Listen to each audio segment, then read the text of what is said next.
De beauté retient son souffle, c'est l'album de Frédéric Antonetti. Je vais me faire allumer, c'est ça? Non, non. Frédéric, on va vraiment être sincère. On a eu beaucoup de mal à retrouver des images d'archives. Pour une simple raison, c'est normal. Vous avez joué 2 matchs en première division. 1982. Oui, c'est ça. Vous aviez 21 ans. 21 ans. François Dubois a retrouvé cette image, donc qui fait date. C'était contre Sochaux, c'est vous qui avez tiré le corner. 1982, 21 ans, vous êtes milieu de terrain? Oui, c'est ça. Oui. Milieu de terrain. On va faire un petit saut 1988. Ça, c'est un super souvenir. 32e de finale de Coupe de France à Martigues contre Marseille. Vous jouez avec Bastia. Et là, vous sortez l'OM. C'est un grand souvenir en tant que joueur. Oui, c'est un grand souvenir parce que c'était le Marseille de Alos Papin. Donc, c'est un grand souvenir. À Martigues, ça s'est passé.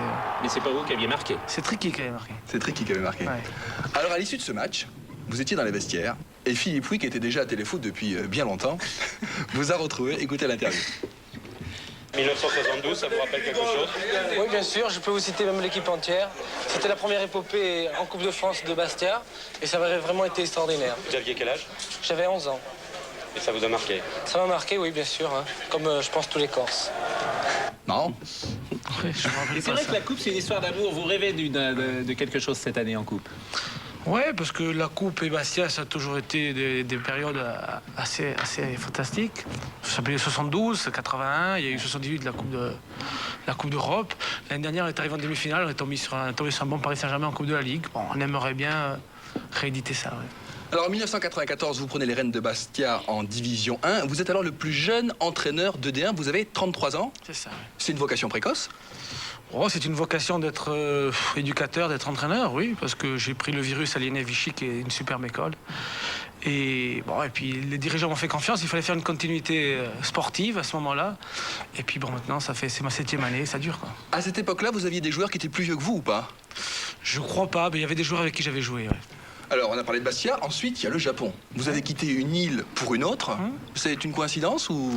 Non, c'était une question d'opportunité. Il fallait... Je sentais le besoin de quitter Bastia. Et puis la proposition des Japonais est arrivée à ce moment-là. Alors, Laurent Lachat a retrouvé des images de Gamba Osaka. On va vous voir au Japon avec de gros problèmes de traduction pour se faire comprendre sur le banc de touche. Ouais, Comment ouais. vous faisiez? Vous avez un traducteur? Il y a un traducteur, voilà. Ouais. Ouais, c'est assez difficile, surtout les 6 premiers mois. Et vous avez appris à parler japonais? J'ai quelques mots, je pouvais diriger une séance Alors, sur vous de pouvez nous passage. dire, par exemple, tel C'est joueur Drobjak marqué? C'est Drobjak qui a marqué. Ah non, Donc là, ça, il n'y a je pas peux de pas problème vous de le dire. communication. Ça, je ne vais pas vous le dire. Hein. Bon, je peux vous dire quelques mots, mais... Un petit Genre mot. triangle. Juste un petit mot. Regardez, c'est le dernier match. Juste un petit mot. Specilocus traité, ça veut dire occuper bien l'espace. Regardez. Comme ça. Frédéric va s'adresser au public. C'était son dernier match.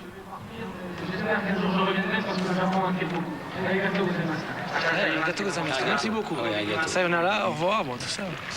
Parce que nous prenons des cours de japonais intensifs, puisque nous allons partir dans 2 ans avec Thierry. C'est très Tous les lundis soirs, on a 2 heures de japonais. Mais le Japon est une terre d'avenir pour le football, c'est votre avis? Il y a de très bons joueurs. De très bons joueurs et ils vont se surprendre en Coupe du Monde. Et sur le plan personnel, c'était très enrichissant pour vous en tant qu'entraîneur? Très enrichissant. Enrichissant, comment Non, vous entendez? au niveau du jeu. Au niveau du jeu. Au niveau du jeu. Je suis pas resté assez longtemps. pour ça.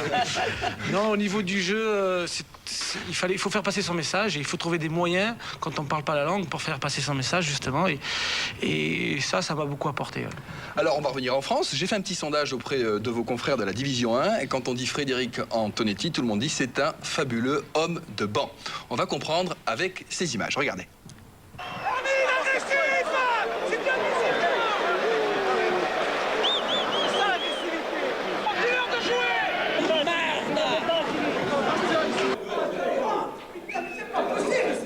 C'est pas vrai, ça. Perdre le match, fais comme ça si tu veux le perdre. Fais comme ça.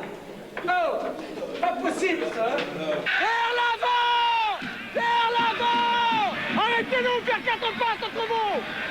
Oh, vers l'avant. Arrêtez maintenant. Jouez vers l'avant. Oh, c'est pas vrai ça. Alors Frédéric, quand on voit ces images, on se dit qu'il y a 2 styles d'entraîneurs. Il y a les Jacques Santini, l'Alain Giresse qui sont plutôt zen. Et puis de l'autre côté, il y a les Giroud et les Frédéric Antonetti.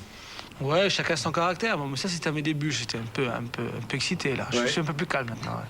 Mais vous êtes vraiment, vous faites corps avec votre équipe quand vous êtes sur le... Vous vivez le match en fait. Je vis ma passion, je vis sur le banc, donc je réagis, et je réagis naturellement, donc c'est comme ça. Ouais. Heureusement qu'il fait chaud en Corse, hein, parce que sinon avec le bonnet vous êtes bon pour Giroud. Hein. Ouais. C'est un compliment. Oui, c'est un compliment, bien sûr. Ouais.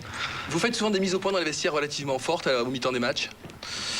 Pas tellement avec ce groupe, parce que ce groupe est très professionnel et j'ai pas besoin de faire... Quelquefois ça m'arrive, mais assez rarement. Alors là, Frédéric, on va vous retrouver sur le banc, mais on va avoir besoin d'explications. Regardez. Oh, Jean-Jacques, che dans les 18 tu vas le tirer après tout là. Impossibile! Impossibile, non, tu! C'est pas du japonais. C'è che scemi, c'è! Metti il corner subito!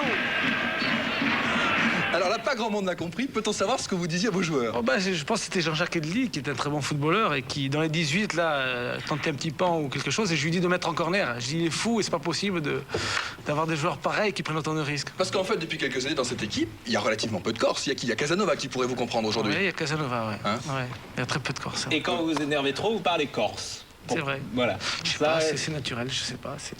C'est ce qui revient, c'est ce qui vient à la surface. C'est ce qui revient, ouais. Oui. Vous pensez que c'est la meilleure équipe que vous ayez eue?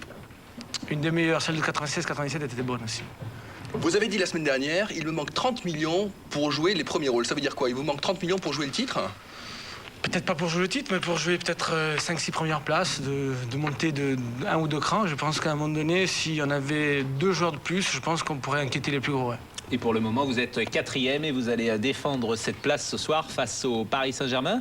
Nous allons voir les derniers matchs de la 5e journée du championnat de France. Mais avant cela, Thierry... Une petite page de pub. Eh bien, bah oui.